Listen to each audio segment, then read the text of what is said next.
네, 면역세포 하면은 크게 백혈구라고 통칭을 하는데요. 그러니까 백혈구라고 하는 이유는 상대적으로 적혈구는 빨강색, 백혈구는 색깔이 없는 투명하기 때문에 백혈구라고 하는 겁니다. 백혈구는 크게 세 종류가 있습니다. 단핵구, 과립구, 림프구 이렇게 세 종류로 나누어지는데요. 단핵구는 대식세포라고 많이 알려져 있어요. 이 큰 세포가 이물질이 들어왔을 때 바로 이렇게 잡아먹는 포식작용을 합니다. 이런 단핵구들은 뇌에도 있고 간에도 있고 폐에도 있고 또 신경절에도 다양한 이름들로 단핵구가 있습니다. 두 번째는 과립구입니다. 과립구라는 말보다 아마 호중구라는 단어를 더 많이 들어보셨을 거예요. 병원에 가면 혈액 검사를 쫙 하고 거기에 호중구, 뉴트로필 이렇게 수치가 딱 나오는데요. 과립구는 세 가지로 나뉘어져 있어요. 호산구, 호염구, 호중구입니다. 왜 이렇게 호산구, 호염구, 호중구로 불려졌냐면 염색을 해봤을 때 산성에 염색이 되는 세포가 바로 호산구, 염기성 염색약에 염색이 되면 호염구, 중성의 경우에는 호중구라고 해서 과립구는 이렇게 과립을 가지고 있는 특징이 있습니다. 호산구는 기생충이나 특정 감염이 일어났을 때 처리하는 면역세포이고요. 또 아토피나 천식이나 자가면역 질환처럼 장기간의 염증 반응에 관여하는 세포가 호염구입니다. 그런데 우리 인체에 가장 많이 있는 세포가 바로 호중구예요. 호중구는 우리나라를 지켜주는 마치 파출소의 경찰분들이나 또 수많은 경찰서처럼 굉장히 가까이서 우리를 지켜주고 있죠. 어떤 이물질이 들어왔을 때 바로 최전방으로 뛰어드는 많은 세포가 바로 호중구입니다. 호중구가 이렇게 굉장히 많이 뉴트로필이라는 수치가 혈액 검사했을 때 많이 나온다는 것은 내 몸이 지금 굉장히 많이 염증 반응을 일으키고 있구나, 호중구들이 굉장히 노력을 하고 있구나, 이렇게 이해하시면 되겠습니다. 세 번째는 림프구입니다. 림프구에는 또 세 가지 세포로 구성이 되어 있는데요. T세포, B세포, 또 NK세포다라고 들어보셨을 거예요. NK세포 수치를 또 암 환자분들이 또 많이 이렇게 올려야 된다, 이렇게 많이 알고 계실 텐데요. 바로 NK세포도 암세포를 직접적으로 처리하는 아주 중요한 면역세포입니다. 그런데 바이러스성 질환이 있을 때는 어떠한 세포가 주로 활동을 하냐면 T세포와 B세포가 움직입니다. T세포와 B세포는 바로 항체를 생산하는 세포라고 할 수 있습니다. T세포가 준비를 하고 있다가 특이한 바이러스가 왔어요. 그러면 평상시에 있는 이 무기들이 이걸 해결하지 못하는 거예요. 우리 코로나19를 많이 경험을 해보셨죠? 특이한 바이러스가 생겼을 때 인체는 경험이 없기 때문에 바로 대처할 수 있는 사람도 있지만 바로 대처하지 못하는 사람들도 있죠. 그래서 미리 경험하기 위해서 바이러스의 조각을 백신의 형태로 만들기도 했습니다. 그랬을 때 우리 몸이 항체라는 것을 만들어내요. 바로 B세포가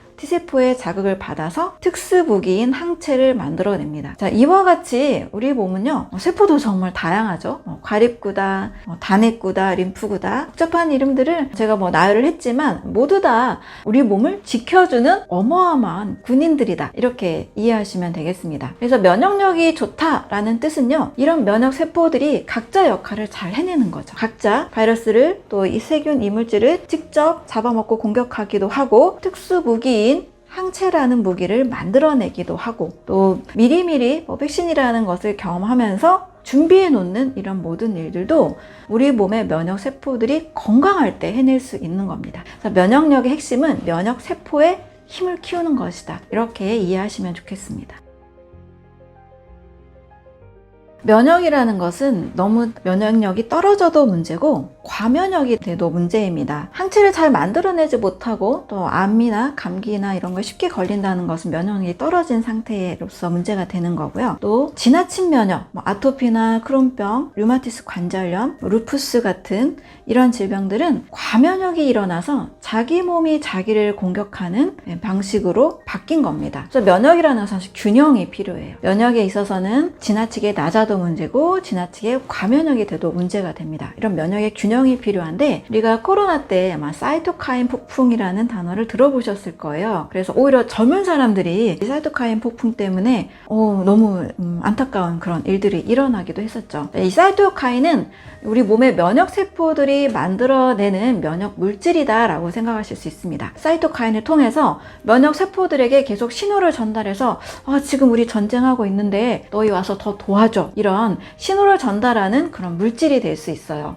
근데 이 사이토카인 폭풍은 그냥 일어나는 것이 아니라 사실은 면역이 바이러스에 의해서 우리 몸이 전쟁을 치르고 있을 때 약물을 사용하죠. 항생제, 소염제 또는 과면역 일어날 경우 대비해서 면역 억제제, 다양한 약물을 쓰게 되는데요. 이 약물을 썼을 때 인체가 면역이 억제가 되다 보니까 더 면역 활발해져야 된다. 군사가 더 많이 필요하다. 라는 그런 신호들로 잘못 인식하게 되면서 면역 세포들이 더 많은 사이토카인을 만들어내는 겁니다. 그러니까 인위적으로 약물을 사용해서 억제하는 환경에서 사이토카인을 더 많이 만들고 하다 보니까 이 사이토카인 폭풍에 의해서 자기 몸이 자기를 공격하는 형태로 심각한 위험에 빠지게 되는 상황인 거예요. 그래서 일상적으로 아무 약을 쓰지 않을 때는 사실 젊은 사람들은 제가 생각하기에는 이 코로나19 바이러스 같은 경우는 아주 심각한 기저질환이 아닌 상태라면 약물 반응 없이도 충분히 이겨낼 수 있는 바이러스가 될 수 있다라고 개인적으로 생각을 하는데요. 약물 반응의 부작용의 결과로 생기는 경우들이 상당히 많이 있었습니다. 그래서 젊은 친구들이 오히려 이 사이토카인 폭풍에 시달린 경우가 있었는데요. 인체는 이러한 다양한 면역 세포와 면역 물질들을 만들어내면서